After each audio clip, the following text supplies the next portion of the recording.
Là, on va essayer de terminer le chapitre de la vente aujourd'hui, Inch'Allah. C'était le chapitre le plus long.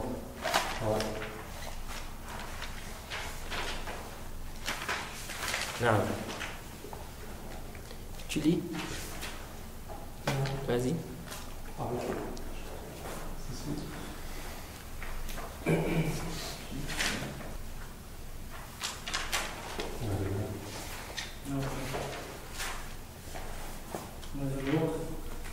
Non, on est passé bon. أحسنت.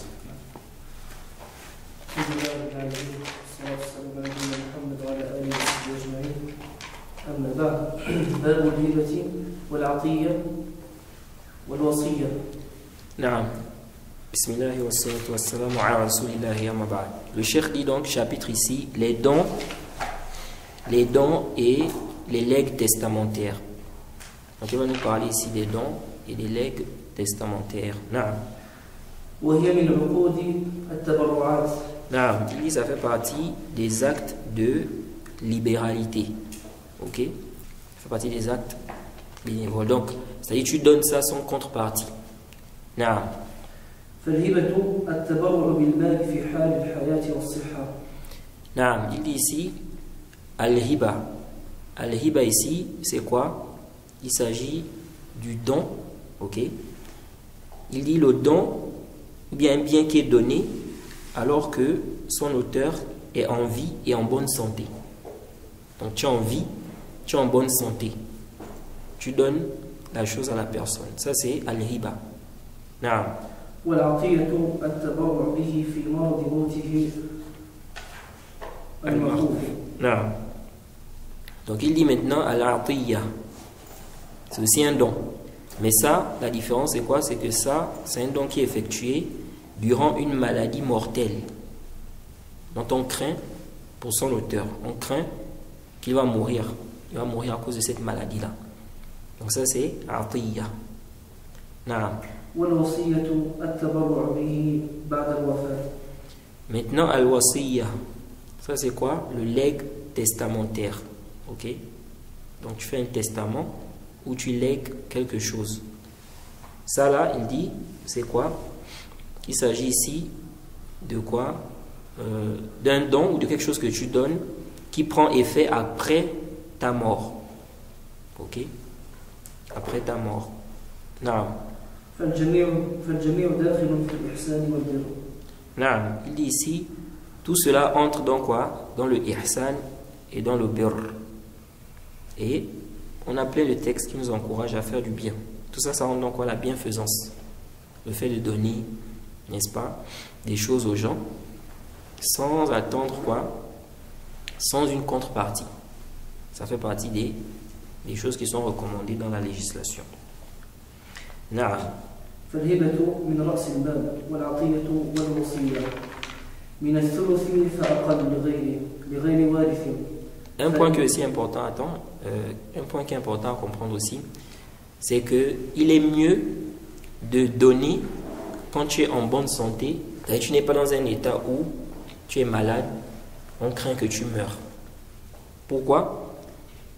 Les savants disent parce que celui qui est en train de mourir, ou bien on va dire qui a une maladie où il va mourir, ok, celui-là, il n'espère plus quoi? De manière générale, il n'espère plus vivre. Ok? Or, celui qui est vivant, qui est en bonne santé, il espère vivre et donc, parfois, ça peut être difficile pour lui de faire quoi? Des dons. Il peut craindre la pauvreté. Il a peur de devenir pauvre. Ok? Parce que il se dit qu'il va vivre encore. Donc, comment il va faire s'il donne? Alors que celui qui est déjà en train de... Il sait que bon, la maladie là, c'est généralement cette maladie là, khalas, on meurt avec ça. Il n'a plus vraiment l'espoir de vivre. Donc, ça peut être dans un désespoir. Bon, je donne. C'est pourquoi on dit, c'est mieux de donner quand tu es quoi?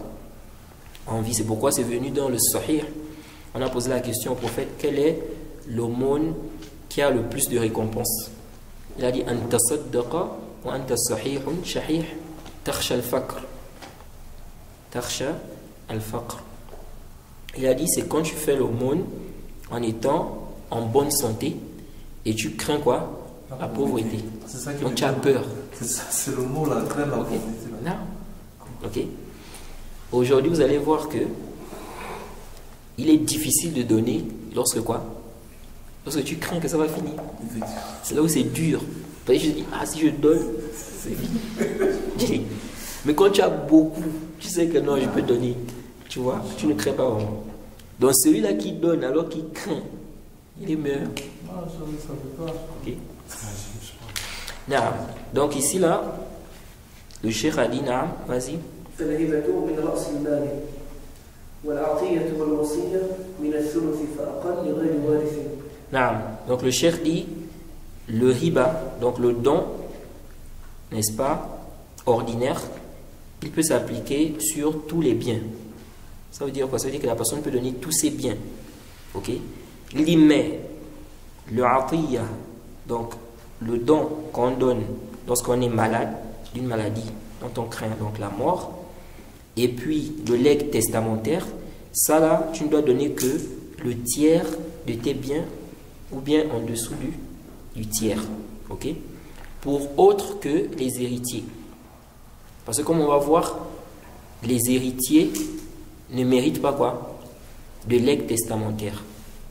On ne fait pas le testament pour les héritiers. Comme on va voir, le prophète Mohammed sallallahu alayhi wa sallam a dit, Fala wasiyata li waris. Pas de legs testamentaire pour les héritiers. Allah a donné, n'est-ce pas, à chacun son droit.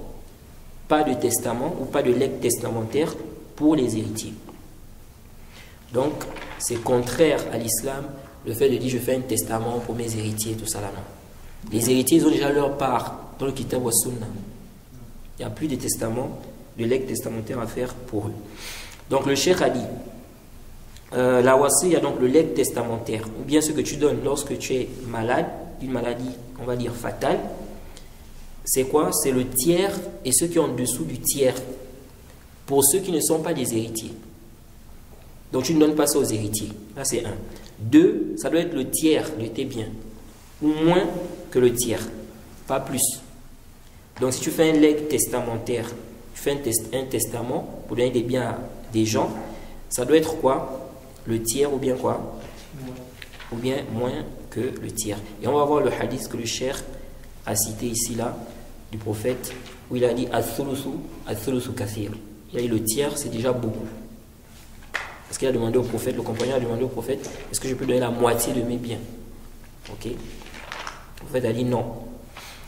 Et il a dit quoi? Le tiers, il a dit le tiers c'est déjà beaucoup. Là, ici là, attends, ici, concernant le fait de donner tous tes biens, et ça va diverger par rapport à ça. Parce que le cheikh a dit ici que la riba, tu peux donner tous tes biens en fait. La riba c'est quoi?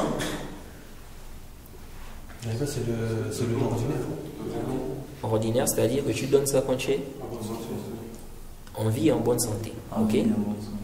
Très bien. Le cheikh dit ça là, tu peux donner tous tes biens. Mais le testament, ou bien le legs testamentaire, et puis le atiyah, ça là, c'est quoi? Le tiers ou bien moins que le tiers. Les savants ont divergé par rapport à ça. Voilà. Certains savants ont dit que ça c'est quand tu n'as pas d'héritier. Ok? C'est-à-dire je peux donner tous mes biens on va dire aux gens, à des gens, si je n'ai pas d'héritier. Donc il n'y a personne qui hérite de moi. Je n'ai pas de père, de mère, de femme, les enfants. Hein? Même quand tu es enfant, même quand tu as envie. Même si tu as envie. Okay? Du moment où tu n'as aucun héritier, ils ont dit quoi? C'est à ce moment où c'est permis. Mais si tu as les héritiers, ils ont dit non. Tu ne peux pas donner tous tes biens. Donner ça aux gens, tu dis je vous donne tous mes biens ou bien tu fais le monde de ça. Parce que tu vas laisser tes héritiers. Ils vont demander, ouais, ils vont tendre la main. Et le prophète là, il a fait quoi? Il a exhorté le compagnon, comme on va voir le hadith que le cheikh a cité à la fin, de quoi? Quand il lui a dit de ne pas donner la moitié de ses biens. Il lui a dit que tu laisses tes héritiers, n'est-ce pas, avec ce qui leur permet de vivre, c'est mieux que quoi? Que de les laisser en train de demander aux gens. Non. Et il y a d'autres qui ont dit, même si tu as les héritiers, c'est permis, mais ça c'est si quoi? si tes héritiers peuvent patienter. S'ils peuvent patienter, tu peux avoir encore des biens après. Ok? Wallahu a'lam. Naam. Mais la parole la plus prépondérante ici. Wallahu a'lam. Mais Abu Bakr Siddiq, il avait donné tous ses biens pour la guerre. Oui, oui. Parmi les arguments justement que certains savants cités, ils ont cité ça. Ils ont dit qu'Abu Bakr avait donné tous ses biens. Ils ont dit ça montre qu'on peut le faire. Naam. فإن زاد عن الثلث أو كان لوارث فما زاد. Je ne faisais pas, je crois. Ah, je pense que c'est comme ça. L'ancien, c'est Fainzad. وما زاد عن الثلث أو كان لوارث توقف على إجازة الورثة الراشدين. Al-Murshidin, c'est pas ça? إجازة الورثة الراشدين. C'est comme ça chez toi? Ah, voilà. Ouais, c'est Chez vous aussi? L'ancien, c'est Rachidin, puis il a changé, c'est Mouchidin. Toi, tu as Mouchidin, lui, il a Rachidin. Taïb. Tout ça va dans le même sens. Ok, le cheikh dit ici, maintenant au-dessus du tiers. Ok? Ou bien ce que tu vas donner aux héritiers, comme legs testamentaire. Ou bien le don que tu vas faire pendant que tu es malade, dans une maladie fatale. Il dit ceci, n'est-ce pas, doit être fait par l'approbation des héritiers. Des héritiers, n'est-ce pas, qui sont quoi? Qui sont droits. Ça veut dire quoi? Le cheikh veut dire ici, si maintenant toi, tu veux faire un legs testamentaire qui dépasse, n'est-ce pas, le tiers. Parce qu'il a dit tu ne dois pas donner quoi? Plus du tiers. Ça doit être le tiers ou bien moins du tiers. Maintenant, si toi tu veux donner plus que le tiers, ou bien tu veux faire un legs testamentaire à tes héritiers, ok? Bien qu'ils soient héritiers. Il dit ça là, il faut l'accord de qui? Des héritiers. Même s'il est en bonne santé, non. C'était que s'il est malade ou qu'il... Oui, là il parle du cas où tu veux faire un legs testamentaire. Ou bien quoi? Ou bien tu veux donner pendant que tu es malade, d'une maladie fatale. Ok? À ce moment, parce qu'on a vu que le cheikh a dit, la riba, tu peux donner tous les biens. Et on a vu qu'il y a un khilaf, n'est-ce pas, par rapport à ça. Maintenant, il parle maintenant du cas où tu veux donner plus que le tiers. Mais là, on est dans le cas du legs testamentaire. Ou bien ce que tu donnes lorsque tu es malade, une maladie fatale. Donc, il dit ici, tu dois avoir l'accord des héritiers. Bon, ça, c'est la position du cheikh. Ok? Sinon, c'est un sujet à divergence. Ça, sahih, l'accord des héritiers ici, là, on ne prend pas ça en compte. Ok? Pourquoi on ne prend pas ça en compte? Parce qu'il n'est pas encore décédé. Premièrement, le prophète a dit la wasiyata li warith. Pas de legs testamentaire pour les héritiers. Allah a donné à chacun son droit. Les héritiers, ils ont leur part, comme on va voir dans le kitab, dans la sunna. Ok? Donc, le legs testamentaire, c'est pour des gens qui ne sont pas héritiers. Des gens qui n'héritent pas. Quant à ceux qui héritent, ils n'ont pas droit à ça. Mais le cheikh ici, pourquoi il dit ça? Parce que le cheikh, il voit, parce qu'il y a une riwaya qui est venue, concernant le hadith, le prophète a dit, la wasiyata li warith, selon cette riwaya, on dit, illa an yasha'a al warathatu. Sauf si les héritiers veulent, ils sont d'accord. Donc vous êtes d'accord que je donne plus que le tiers? Oui, on est d'accord. Ou bien vous êtes d'accord que je donne, n'est-ce pas, un legs, que je fasse un legs testamentaire à tel héritier? Oui, on est d'accord. Ok? Mais ça, cette riwaya est da'ifa. C'est da'ifa. Lam tathbut wa la tasih. Il y a une coupure.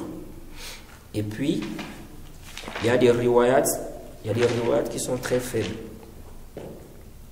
Le Cheikh Al-Albani a déclaré ça faible, cet ajout-là. Ok?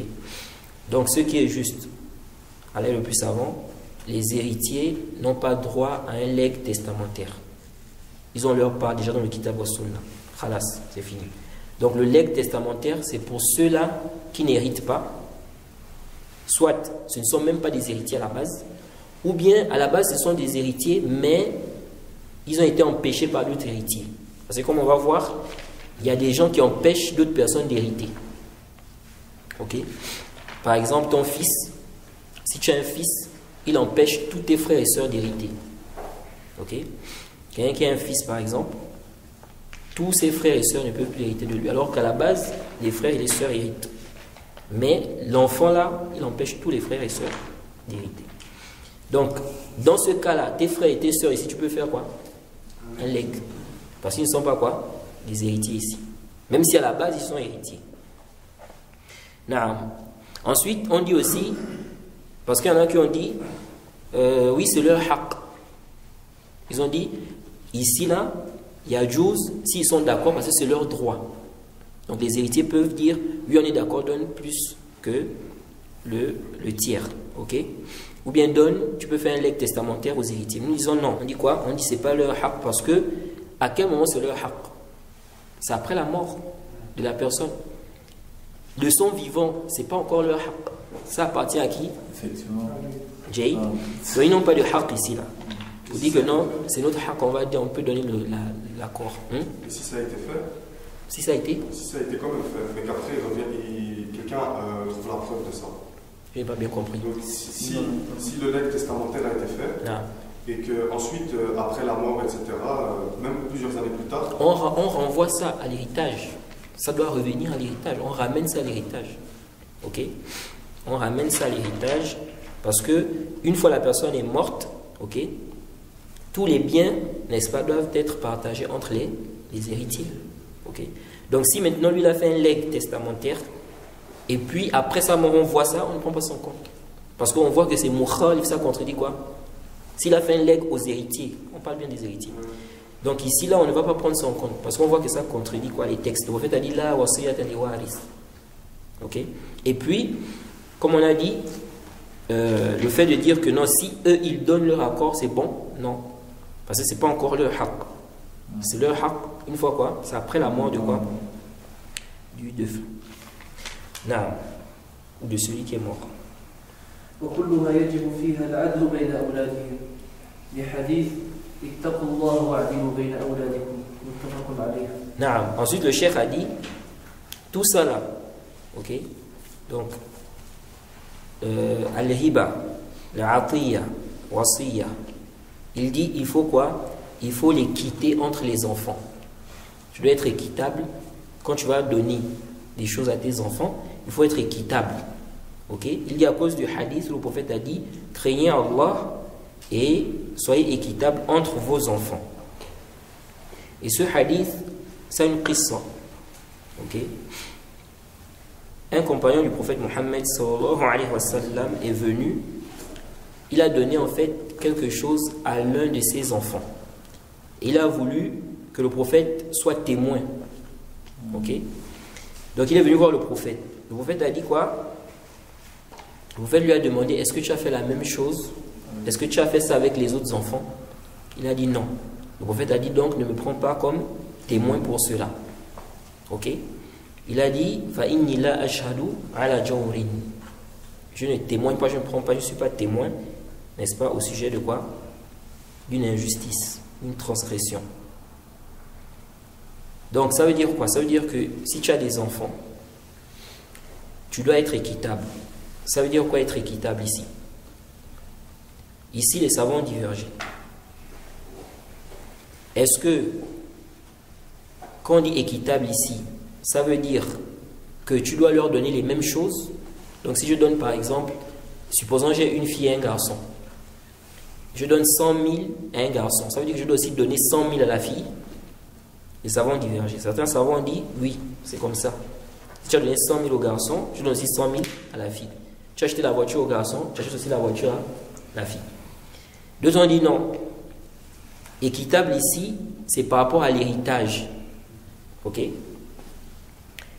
Ils ont dit équitable ici, c'est quoi? C'est sur base du partage de l'héritage plutôt. Ok?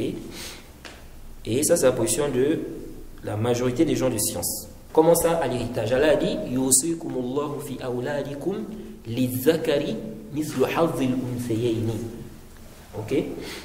Allah vous enjoint au sujet de vos enfants. Le garçon doit avoir quoi? Le double de la fille. Ok?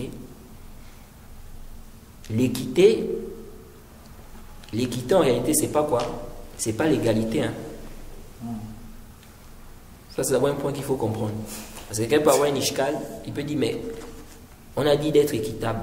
Mais là, il n'y a pas l'égalité, là. Non. Ça, c'est les non-musulmans qui font croire aux gens que l'équité, c'est quoi? L'égalité. Non. L'équité, c'est pas l'égalité. Okay? C'est vrai, il y a des cas où l'équité peut être l'égalité, il y a des cas où ce n'est pas ça. Okay? Si on suppose quelqu'un, par exemple, il a fait des études, okay? Il est expérimenté, et un autre, il n'a pas fait les études, il n'est pas expérimenté. Ici, là, on dit non, on les met tous au même degré. Non. Au même niveau. On dit non. Donc ça, c'est pas quoi? Ça, c'est pas l'équité. Non. Donc, ils ont dit quoi? Ils ont dit, comment on va faire? Ici, là, on va se baser sur le partage dans l'héritage. Comme Allah a dit, le garçon a le double de la fille. Donc, ça veut dire que si toi, maintenant, tu as 100 000, tu donnes au garçon 100 000, tu vas donner combien à la fille? 50 000. C'est ça l'équité. Ok? Pourquoi? C'est quoi leur dalil? Ils ont dit parce que Allah est juste. Il n'y a pas quelqu'un qui est plus juste qu'Allah. Donc si Allah a fait ce partage-là, ok? Donc ici, là, l'équité, ici, c'est quoi? C'est ça. C'est pareil. On doit ici donner au garçon le double de la fille. Ok? Ils ont dit parce que Allah, il n'y a pas quelqu'un qui est plus équitable qu'Allah. D'autres savants ont dit non. Ok? Et moi je penche vers cet avis-là. C'est quoi? C'est qu'ici, là, tu dois donner la même chose. Ok? Ce n'est pas que le garçon doit avoir le double de la fille. Pourquoi? Parce que quand le compagnon est venu voir le prophète, lorsqu'il lui a dit, voilà, il a donné telle chose à son fils, n'est-ce pas? Le prophète lui a dit quoi? Est-ce que tu as donné ça aussi à tes autres enfants? Ok? Donc il n'a pas ici fait un tafsir pour dire que non, ça doit être le double, la chaîne. Il dit ça. Ok? Et dans une autre riwa, dans une riwa de Muslim même, le prophète a même dit quoi?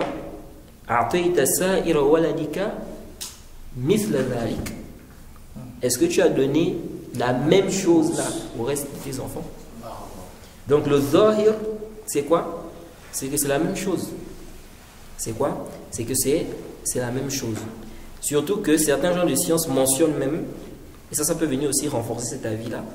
Ibn Sa'd, par exemple, il mentionne que ce compagnon avait une fille. Il avait quoi? Une fille. Si ça s'est prouvé, ça vient encore renforcer ça, cette position-là. Mais même sans ça, le zahir ici, le prophète lui a dit mithla hadha, la même chose là. Ok? Quant au fait de dire que non, Allah, n'est-ce pas, il n'y a pas quelqu'un qui est plus juste qu'Allah, ça c'est quoi? En réalité, ils ont fait le qiyas. Qu'est-ce qu'ils ont fait ici? Ils ont fait un qiyas. Ils ont fait une analogie avec l'héritage. Or, on dit, il n'y a pas d'analogie devant un texte. Ça c'est une qaïda. La qiyas amam an-nas. Amam an-nas. Dès qu'on a un texte déjà sur un sujet, tu n'as plus le droit de faire l'analogie sur des choses pour apporter une sentence qui contredit quoi? Non, le texte. Ok? C'est comme lorsque le prophète a dit la nikaha illa biwali. Pas de mariage sans tuteur. Les Hanafites ont fait le qiyas avec quoi? La vente par exemple. Ils ont dit la femme n'a pas besoin de wali pour vendre et acheter. Donc c'est la même chose pour le nikah. Parce que le nikah aussi ça rentre dans les mu'amalat. Donc comme la belle n'a pas, n'est-ce pas, besoin de tuteur pour vendre et acheter, dans le mariage aussi elle n'a pas besoin de quoi? De tuteur. On dit ça c'est barbari. Pourquoi? Parce que ça contredit quoi? Le nos. Vous voyez? C'est-à-dire, on t'a déjà dit pas de mariage sans tuteur. Toi tu fais encore l'analogie avec une autre chose pour dire que non on peut. Ça ne peut pas aller.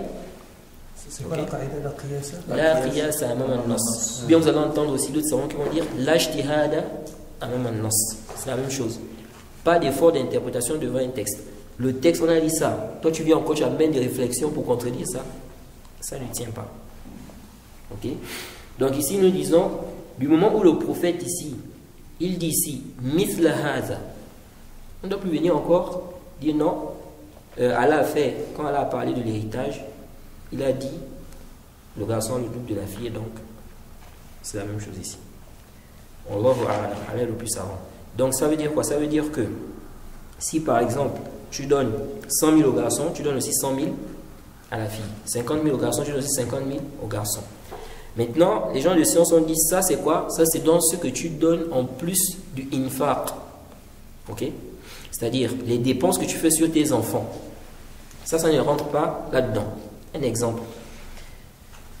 Tu as des enfants qui vont à l'école. Le garçon, pour se rendre dans son école, il a besoin de 500 du taxi. La fille, elle a besoin par exemple de 200. Ici, on ne va pas te dire qu'il faut donner quoi? 300. Il faut donner 300 à la fille en plus. Pour que ça fasse 500. Non. Parce que ici, là, elle n'a pas besoin de ça. Ok? C'est lui, il a besoin. Je lui donne 500 parce qu'il a besoin de quoi? Il a besoin de ça. Ok? Donc, ce n'est pas dans ça. La fille, par exemple, elle a besoin, je ne sais pas moi, d'une crème pour ses cheveux parce qu'elle a les longs cheveux et tout ça là. Le garçon n'a pas besoin de ça. Tu vas dire non, il faut aussi donner au garçon. Non. Ok?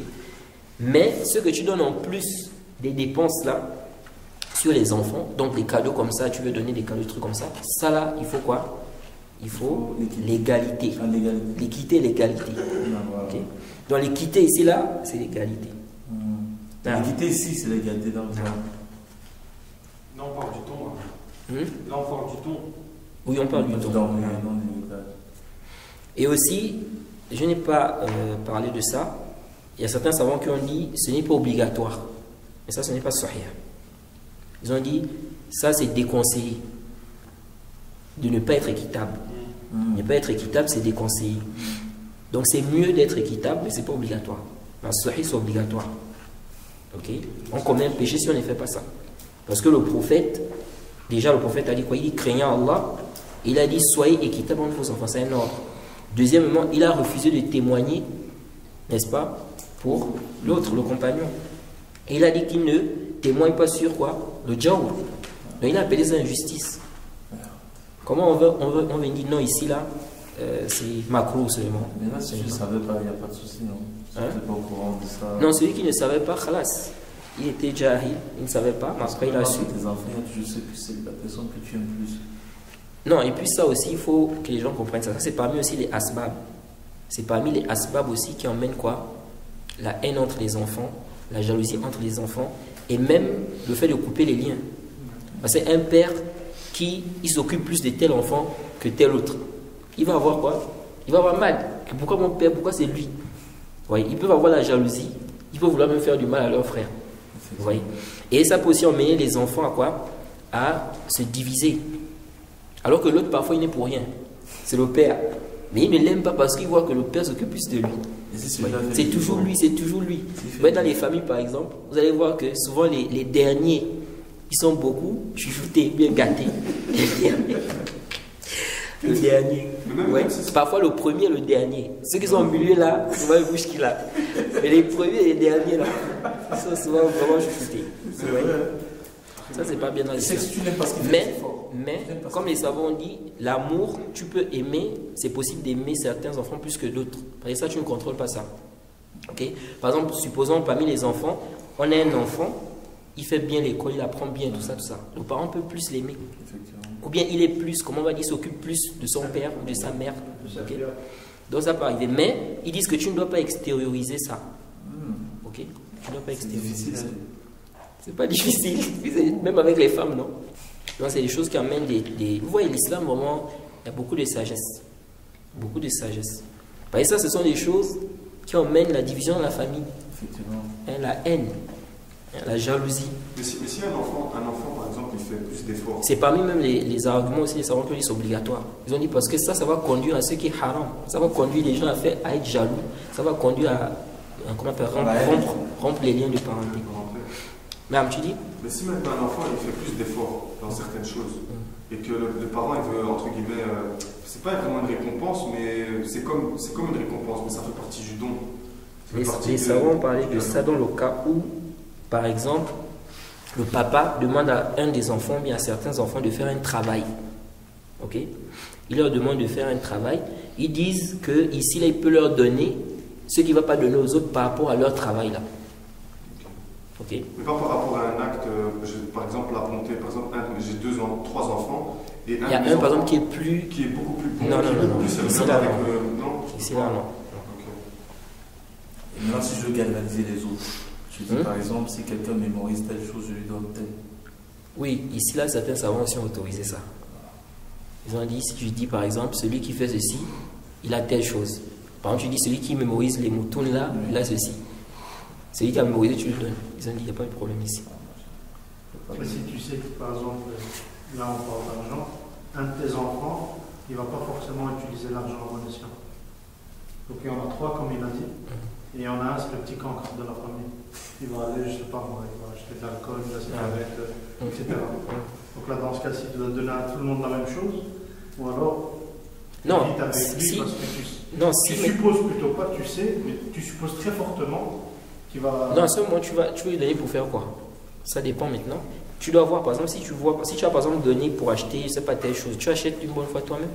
Si tu sais que lui, il n'a pas le tasarruf, il ne sait pas faire le tasarruf, ou bien il va gaspiller dans le haram, tu achètes, tu viens lui donner. C'est comme les parents. Les parents, par exemple, tu sais que le parent va utiliser, ce que tu vas lui donner, il va utiliser ça dans le haram. Ici, toi, tu achètes la chose qui est halal pour lui donner. Ça, c'est une autre question. Tu vois? Et si c'est que de l'argent de poche, par exemple, donc c'est pas pour une course ou quelque chose, parce que ça arrive parfois, ils donnent par semaine. Si c'est juste l'argent de poche, là, je ne sais pas. C'est bien concernant les parents. Les parents, ils non musulmans. Voilà, tu sais, quand tu lui donnes de l'argent, ou bien, bon, il part faire des choses haram. Oui, c'est ce que je viens de dire là, non? Il y a même un frère de Belgique qui m'a posé la question là récemment, là. Il sait que ses parents vont utiliser l'argent qu'il va donner pour payer, n'est-ce pas, le riba, les dettes de riba. Est-ce qu'il a le droit? Donc si toi tu sais que le parent va utiliser ça dans le haram, achète directement ce qui est halal, tu lui donnes. Par exemple, si tu veux, par exemple, c'est pas moi, c'est pour la nourriture. Voilà. Tu vas faire les courses, tu achètes la nourriture, tu n'es pas payé. C'est comme ça. Tu envoies l'argent, tu donnes à quelqu'un pour faire les courses ou bien? Non. C'est vrai. وبعد التخبير بالهبة وقبولها لا يحل الرجوع فيها لحديث العائد في هبته كالكلب يقيء ثم يعود في قيئه متفق عليه.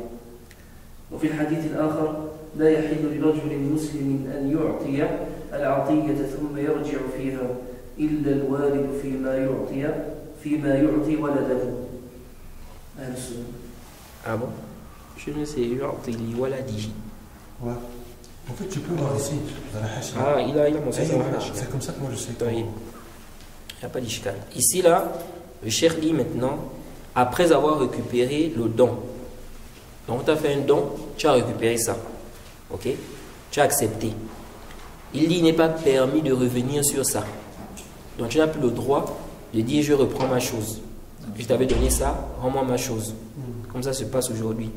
Tu as donné. Parfois, il y a des problèmes, vous discutez. Bon, allez, souvent les enfants font ça beaucoup. Rends-moi ma chose, voilà. Je récupère ma chose. Ok? Donc, le cheikh dit, après avoir récupéré le don, la chose, après l'avoir accepté, il n'est plus permis de revenir là-dessus. Il dit, à cause du hadith, le prophète a dit, celui qui revient sur son don est comme le chien qui vomit, et puis il revient sur ses vomis-là. Ok? Donc, le chien, il a vomi, il revient encore prendre ça. Donc, c'est interdit, si tu as fait un don à quelqu'un, de revenir sur quoi? Sur ça. C'est fini, tu lui as donné khalas.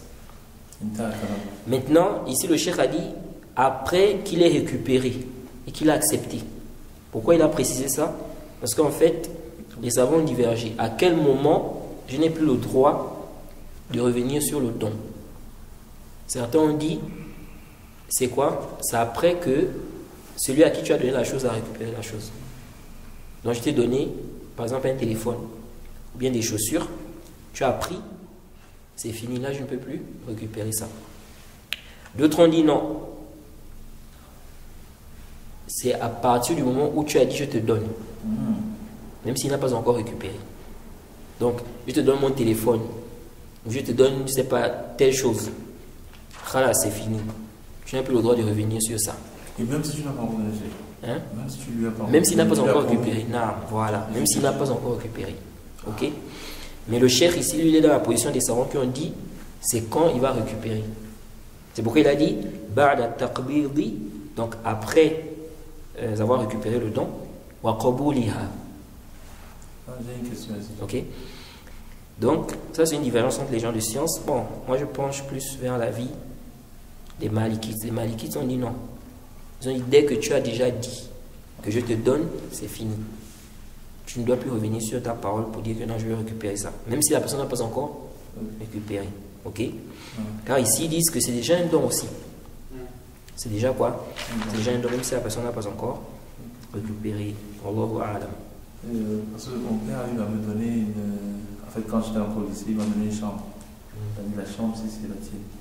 Maintenant, comme ma petite soeur et moi, on n'a pas une même mère, parce qu'elle a sa mère et moi. Maintenant, la maman de la fille a récupéré la chambre donnée à la fille. Parce que moi, j'étais chez un ami, je logeais chez un ami. J'ai dit, bon, quand je vais mieux me préparer, je viendrai m'installer. Donc, pendant ce temps, la fille, avec sa maman, ils ont fait un coup bas, ils sont entrés. Elle a rangé tout, elle s'est installée. Quand je viens, je vois donc que la chambre a été récupérée. J'ai dit à mon papa que la chambre dont tu m'as donné, voilà ma petite soeur. Après, il dit non, ça va, on va régler ça. Il arrive à la maison, il dit. Mais déjà, à la base, s'il t'a donné, il devait donner aussi aux autres. J'avais déjà, pardon. S'il t'a donné, il devait donner aussi aux autres, par rapport à ce qu'on a expliqué ici. Non, chacune avait. Bon, en fait, ma petite soeur, elle était dans la grande maison.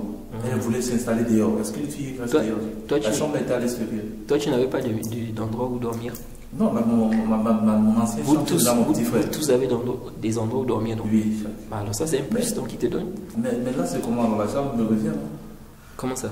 C'est ce qu'on a expliqué tout à l'heure. On a dit, ici, il doit donner à tout le monde. C'est pas seulement il te donne à toi. Est-ce que la femme va rester dehors? La fille va rester dehors? Dehors, comment? La chambre pouvait... C'est-à-dire la porte de la chambre est à l'extérieur.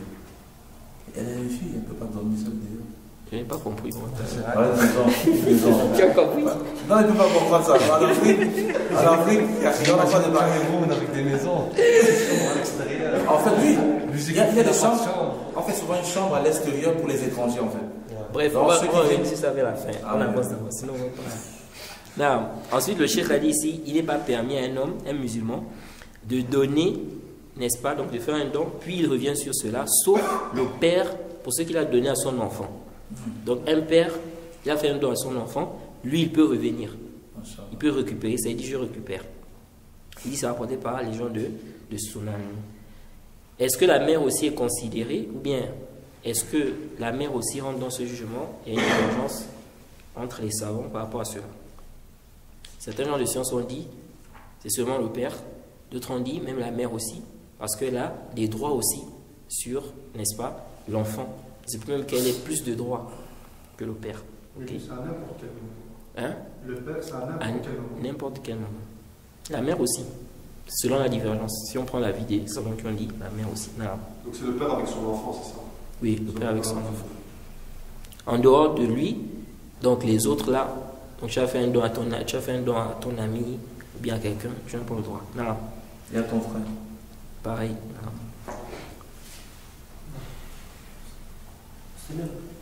نعم vas-y. وكان النبي صلى الله عليه وسلم يقبل الهدية ويثيب عليها.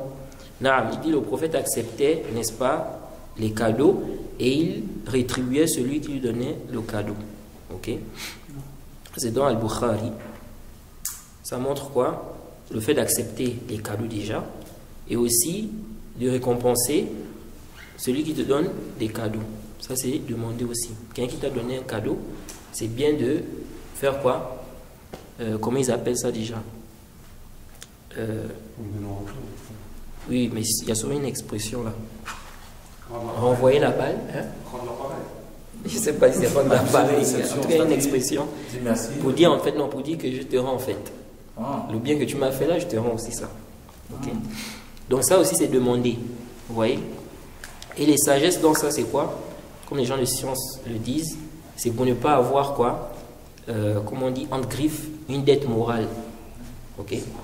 Donc la personne t'a fait des cadeaux et tout ça. Toi tu as rétribué cette personne-là par rapport à ça pour ne pas avoir cela. Okay? Mais c'est pas une obligation aussi. وللأب أن يمتلك من مال ولده ما شاء ما لم يضره أو يعطيه لولد آخر أو يكون بمرض موت أحدهما لحديث أنت ومالك أنت ومالك لأبيك. Non. Je pense que on va pas commencer l'héritage aujourd'hui, on dirait. Non, le cheikh dit ici, le père a le droit de s'approprier, n'est-ce pas, les biens des enfants, de son enfant, ce qu'il veut, ok, tant qu'il ne lui cause pas du tort, ou bien tant qu'il ne donne pas cela à un autre enfant, ou bien tant que ce n'est pas quoi, dans un état où il est malade, n'est-ce pas, ou bien c'est l'enfant qui est malade, une maladie fatale. À cause du hadith, le prophète a dit, toi et tes biens, n'est-ce pas, appartenaient à ton père. La mère Okay. concernée, Hein? la mère elle est concernée. Non, ici c'est le père. Bon, c'est vrai qu'il y a aussi un khilaf par rapport à la masala, comme la masala qu'on a citée précédemment. Mais d'abord ici, là, le cheikh, d'abord ce que le cheikh dit ici, il dit que le père peut prendre quoi? Ce qu'il veut. Des biens de l'enfant. Donc, tu as des voitures, tu as je sais pas quoi, le père peut venir prendre la maison chez lui, c'est pour lui. Ok. Il dit ici ce qu'il veut. Il dit, mais attention, tant qu'il ne lui cause pas du tort. Donc, il ne cause pas du tort à l'enfant. En supposant le fils a il a deux voitures. Il a une voiture pour lui-même. Il a une voiture, par exemple, pour ses enfants. Ils partent à l'école avec. Il ne peut pas accompagner ses enfants aussi avec sa voiture. Ok. Le père vient et dit, prends la voiture là. Ok. Là, il est en train de causer du tort à l'enfant. Ok. Bien évidemment, il y a une divergence des savants par rapport à ce sujet. Mais avant ça, il a dit, ou bien il prend pour donner à un autre enfant. Non. Il dit ça aussi, c'est pas. Ça, ce n'est pas permis. Parce que déjà, on lui a demandé de ne pas faire quoi, de ne pas favoriser certains enfants sur d'autres, avec ses propres biens. A fortiori les biens de l'autre. Il ne doit pas le faire. Toïb, est-ce que ça, c'est de manière absolue? Ici, les savants ont divergé. Certains savants ont dit, le père n'a pas le droit de prendre ce qu'il veut, les biens de l'enfant. Il ne doit prendre que ce dont il a besoin. Parce que ceux qui ont dit ce qu'il veut là, c'est-à-dire même s'il n'a pas besoin, même s'il n'est pas en besoin, il prend ce qu'il veut. Parce que le prophète a dit, toi et tes biens appartenaient à ton père.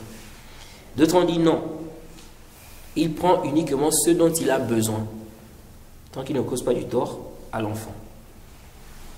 Et ceux-là se sont basés sur un hadith qui est rapporté par Al-Hakim, hadith de Aïcha. Le prophète Mohammed sallallahu alayhi wa sallam a dit, Inna awladakum hibatullahi lakum. Certes, vos enfants, n'est-ce pas, sont un don d'Allah, n'est-ce pas, pour vous. Yahabu liman yasha'u inathan wa yahabu liman yasha'u az-zukur. Ok?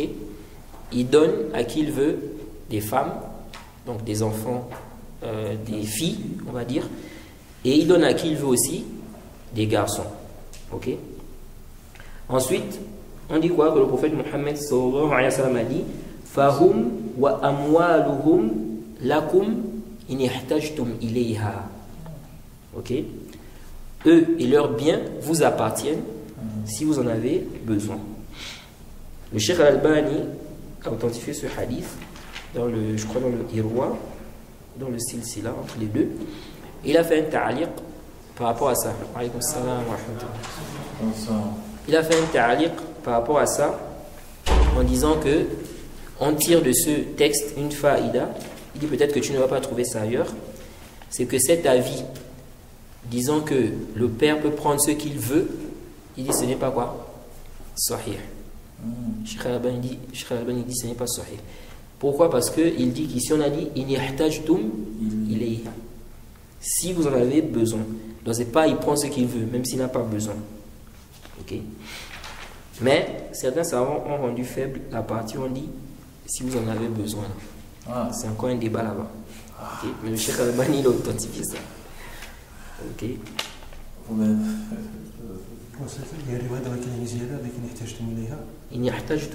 Certains savants ont dit ça faible, comme l'imam Abu Daoud. Donc l'ajout là. Donc ça s'arrête à quoi? que hum wa amwaluhum lakum. Ok? Donc, eux, donc vos enfants là, et leurs biens vous appartiennent. Khalas. Mais comment comprendre ça? Si ils ont supprimé, comment comprendre ça? Non. Si la riwaya là, si inihtajtum, pardon. Si la riwaya là, inihtajtum ilayha, c'est da'ifa, khalas. Ça veut dire que le texte là est en conformité avec le texte où il a dit anta wa maluka li abik. Ok. Mais de toute façon, ce qui est sûr, c'est quoi? C'est que le père, tous les biens de l'enfant, n'est-ce pas, il ne peut pas prendre ça comme il veut en fait. Il y a des biens terribles. Pourquoi? Parce que déjà, quand on regarde, on voit que Allah a donné une part spécifique au père dans l'héritage.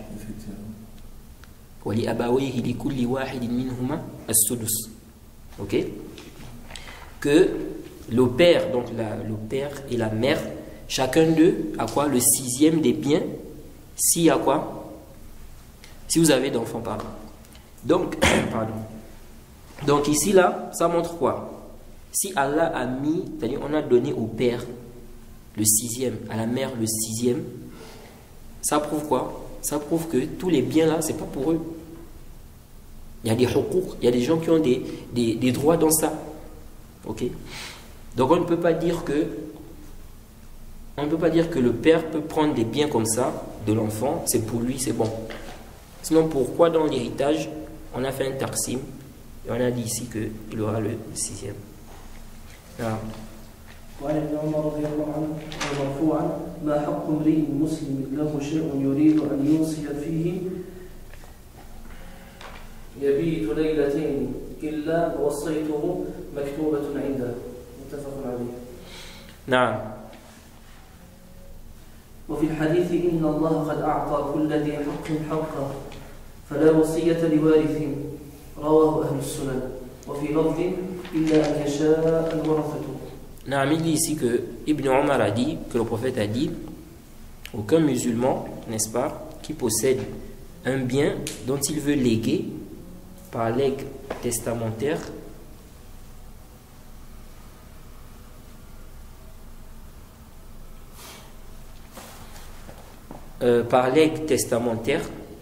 il doit passer 2 nuits sans avoir quoi? Écrit et conserver son testament. Ok? Il ne doit pas passer 2 nuits sans avoir écrit et conservé son testament. Non. Ensuite, le cheikh dit, dans le hadith, dans un autre hadith, Allah a dit, Allah a certes donné son droit à chaque ayant droit. Donc chacun a son droit. Ok? Il n'y a pas de legs testamentaire pour un héritier, rapporté par les gens du Sunan. Il dit, et dans une version, on a dit, sauf si les héritiers sont d'accord, sauf s'ils veulent cela. On a vu que ça c'est daif. Là c'est. Non. وينبغي لمن ليس عنده شيء يحصل إليه إغناء ورثته ألا يوصي بل يدع التركة كلها لورثته كما قال النبي عليه الصلاة والسلام إنك إن تذر ورثك أغنياء خير من أن تذرهم عالة يتكففون الناس. نعم. متفق عليه والخير مطلوب في جميع الأحوال. Alhamdulillah. Merci Seigneur. On a fini ce chapitre. C'était le chapitre le plus long. Naam. Ensuite, le cheikh dit ici, il convient donc à celui qui a des biens, celui qui a quelque chose, ok. C'est quoi, attends? Il dit ici, celui qui n'a pas donc de quoi, n'est-ce pas, il n'a pas ce qui va rester avec ses héritiers, ok, ce qui permettra à ses héritiers de se passer des gens, des demandes. Il dit, il ne convient pas qu'il fasse quoi? Qu'il fasse le legs testamentaire. Ok. Il dit plutôt, il laisse quoi? Il laisse tous ses biens à ses héritiers. Ok? Donc si quelqu'un sait que si je meurs, mes héritiers, n'est-ce pas, ils n'auront pas des biens. Ils vont rester à demander aux gens des trucs comme ça. Il ne doit pas faire quoi? De legs testamentaire. Le cheikh dit ici, comme le prophète a dit, donc le prophète a dit au compagnon, parce que l'histoire, le cheikh ici, là, c'était juste une partie du hadith. Sinon, l'histoire, c'est l'histoire de Sa'ad ibn Abi Waqqas. Il est venu voir le prophète, et il a dit au prophète quoi? Que j'ai envie de quoi? De donner en legs testamentaire la moitié de mes biens. Le prophète a dit non. Ok? Il a dit les 2 tiers. Le prophète a dit non. Il a dit le tiers. Et le prophète a dit as-sulusu kathir, que le tiers c'est beaucoup. C'est beaucoup. Ensuite il a dit ça, ce que le cheikh a cité ici. Il a dit, donc, il est mieux que tu laisses tes héritiers, en état de richesse que de les laisser dépendants, n'est-ce pas, ou bien obligés de tendre quoi? La main aux gens. Et il dit, on doit agir au mieux, quelle que soit la situation. Donc on doit faire ce qui est mieux. Ok? Donc tu ne dois pas laisser tes héritiers comme ça, ils n'auront rien après ta mort. Tu as pris les biens, tu as donné ça, n'est-ce pas, en legs testamentaire. Naam. Alhamdulillah. Ouais, c'est fini. C'est nous, on dit que le tiers, il peut donner le tiers au moins du tiers, non? Hein? Alors, tu peux donner le tiers au moins du tiers, non? Oui, mais là, le cheikh dit, si tu sais que si tu donnes, tes héritiers vont tendre la main. Il dit, tu ne dois pas donner. Il dit, tu ne dois pas, sous forme de conseil, ou c'est interdit? Voici, il dit ici, Yanbari liman laysa indahu shay. Bon, on peut comprendre aussi que ce n'est pas une interdiction, parce que Yanbari, on peut comprendre, n'est-ce pas, de là que c'est obligatoire, on peut comprendre que non. Ok? Mais si on regarde ici, le fait qu'ils disent bal yad'a tarika, bal yad'a tarikata kullaha li warasatihi, et puis le hadith qu'il a cité, bon, on peut aussi en déduire donc l'interdiction. Mais c'est pas sahih. Non. Si on repart même à ce qu'il a dit juste avant là, on peut voir que ici c'est un conseil. Ok? Parce qu'avant il a dit quoi? Il a dit qu'on peut faire don de quoi? De tous tes biens. Effectivement. Ok?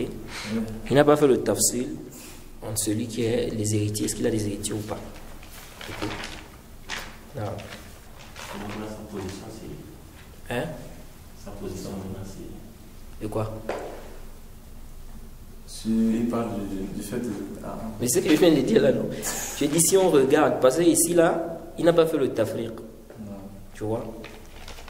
Quand il a dit ici, on peut donner tous ses biens, il n'a pas fait la différence entre celui qui donne et qui a des héritiers et celui qui donne qui n'a pas des héritiers. Parce que les savants qui ont dit, si tu as des héritiers, tu ne peux pas donner tous tes biens en don. Ok? C'est clair aussi. Maintenant, le problème c'est quoi? C'est que ce n'est pas clair aussi. C'est juste le zahir de ses propos parce qu'il n'a pas fait le tafriq. Mais il n'a pas dit clairement ici quoi? Que même si par exemple, tu as quoi? Tu as des héritiers ou tu n'as pas d'héritiers. Donc c'est pourquoi j'ai dit, on peut comprendre ça. On peut en déduire. Okay? Parfois les savants, n'est-ce pas, vont dire des choses. Bon, si on ne connaît pas la position du cheikh, on ne va pas faire le jazm. Ok? Mais on peut dire le zahir de ses propos, c'est ça. Ce qu'on comprend de ses propos, c'est ça, c'est ça.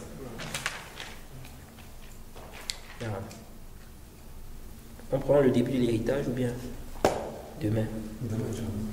Inch'Allah. Hein? Non. Oui? Tu veux comprendre ça? Il dit ici, si ça a dépassé le tiers, ok? Ou bien tu veux faire un don aux héritiers, un legs testamentaire. Le don ici, il s'agit du legs testamentaire ou bien la atiya. Ok? Il dit, ça là, il faut l'approbation des quoi? Des héritiers. Des héritiers qui sont droits. Tawaqqafa ala ijazati. Donc il faut que les héritiers la permettent. Ils ont dit oui, c'est bon, tu peux faire. Ok? Parce qu'on a vu que juste avant, il a dit quoi? Tu ne dois pas léguer plus que le tiers. Ok? Et léguer aussi à l'héritier. Donc les deux. Tu ne dois pas faire un legs testamentaire aux héritiers et tu ne dois pas aussi donner plus que le tiers. Okay? Maintenant, lui, il dit, par contre, si les héritiers sont d'accord, là, c'est bon. C'est ce qu'il dit ici. Là. Mais comme on a vu à Sahih, non. Même si les héritiers sont d'accord, tu ne donnes pas plus et tu ne fais pas un legs testamentaire aux héritiers. Même si je suis d'accord. Parce que lui, à la base, il se base sur la riwa et on a dit, sauf si les héritiers sont d'accord. Il dit même si je suis d'avis que je peux donner tous mes biens. Si moi je prends l'avis que je peux donner tous mes biens, après je peux donner même après le legs testamentaire plus que le tiers. Ça colle pas. Je n'ai pas bien compris. Par exemple, moi je suis d'avis que je peux donner tous mes biens en aumône. Très bien. Ça c'est dans quelle situation? Ça c'est pour le don, bonne santé. En bonne santé. En bonne santé. Et pour la mort. Ça c'est interdit de manière absolue de donner plus que le tiers. Oui, ça c'est quand tu es dans une maladie de mort. Ok. Mais si tu es en bonne santé, est-ce que tu peux? Oui. Parce qu'en fait, ils disent que quand tu es déjà dans cet état-là, ici c'est déjà en rapport avec les héritiers. Donc là, tu dois plus faire ça. Ah. Donc c'est haram. J'avais une question. Fameuse question. Non. Hein? Pas avec tes questions. Vous avez les histoires. Si vous le permettez, hein, c'est ça que le marcheur.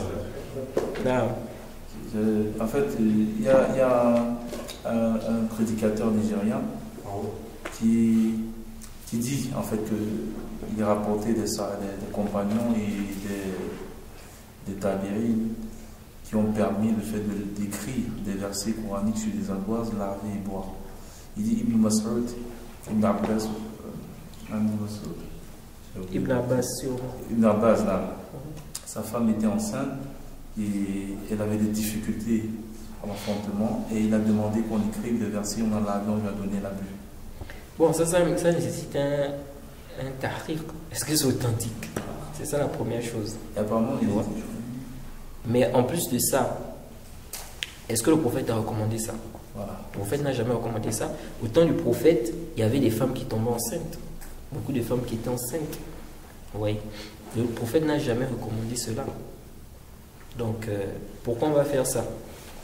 Il suffit, si elle a des douleurs, elle fait des doigts, ou bien elle fait la ruqya, ça peut suffire. Ok? Elle demande à Allah de faciliter. Pourquoi faire ce genre de choses? En plus même, ça peut être nuisible aussi pour la santé. Tu vas prendre la ardoise comme certains font, je ne sais pas, c'est l'encre ou quoi là. Tu vas prendre ça, tu vas écrire, après tu laves, après tu bois. Et je vais revenir sur la question que je posais en divorce là. De quoi? Sur l'enfant. Ah non, ça va. Ah ok, d'accord. Non, ça va vraiment ça après, Inch'Allah. Après moi, j'ai une question. Actuellement, il y a des inondations dans une des villes en Espagne. Il y a des frères d'université qui sont en train de dire qu'Allah facilite aux gens de Valence. C'est-à-dire la ville de l'Espagne, il y a des inondations. Est-ce que c'est permis? Qu'Allah facilite? Ouais, voilà. C'est-à-dire, dans quel sens? De base, c'est une ville de Koufar. Ah, tu demandes comme c'est une ville des mécréants. Non, ça n'a pas de problème. Il est permis d'invoquer en faveur d'un mécréant, tant qu'il est vivant, qu'Allah lui donne la santé, qu'Allah lui facilite ceci, etc. Même si ce qui est mieux, c'est d'invoquer pour lui, qu'Allah le guide. Et c'est ça, c'est ce qui est afdol pour lui. Tu vois? Mais il n'y a pas de mal, c'est pas interdit d'invoquer en sa faveur, des choses comme ça. Mohamed, j'ai une question par rapport à ce que tu as dit dans le cours. Tu as dit donc, par rapport, donc s'il veut donner plus que le tiers en legs testamentaire ou un don de maladie fatale, il doit demander aux héritiers. Ça, c'est le cheikh qui a dit ça. Oui, pardon. Moi, je suis d'avis que c'est pas permis. Oui, tu as dit que c'était pas permis. Mais quand tu dis que c'est pas permis, tu as parlé du legs testamentaire parce qu'il n'y a pas de testament pour les héritiers. Très bien. Mais pour le don, est-ce que c'est aussi, tu n'es pas de cet avis-là non plus? Pour le don, est-ce qu'il doit demander ou bien toi, quand tu n'es pas de l'avis? Non, non, le don, tu peux donner même à celui qui est héritier. Ok? Un don, tu peux donner même à l'héritier. Ok? Mais comme on a dit, en ce qui concerne les enfants, ça doit être quoi? l'équité. Qui est ici quoi? L'égalité. Ok. Mais en ce qui concerne, par exemple, tu peux faire par exemple un don à, je sais pas, ta soeur. Ok. Tu peux faire un don à ta soeur. Le don là, tu n'as pas fait ça par exemple à ton frère. C'est pas interdit. Maintenant, là, on est en train de parler du legs testamentaire. Ou bien de ce que tu vas donner pendant quoi? La maladie de mort. Mais tu as dit qu'on peut donner que le tiers. Oui, le tiers seulement. Mais si maintenant... Ça, c'est pas pour les héritiers. Oui, attention. Voilà. Mais si maintenant il veut donner plus que le tiers, il doit demander à ses héritiers. Non, il faut d'abord bien comprendre. Le tiers, quand on dit qu'on peut donner le tiers là, ce n'est pas pour les héritiers. Parce que le prophète a dit là,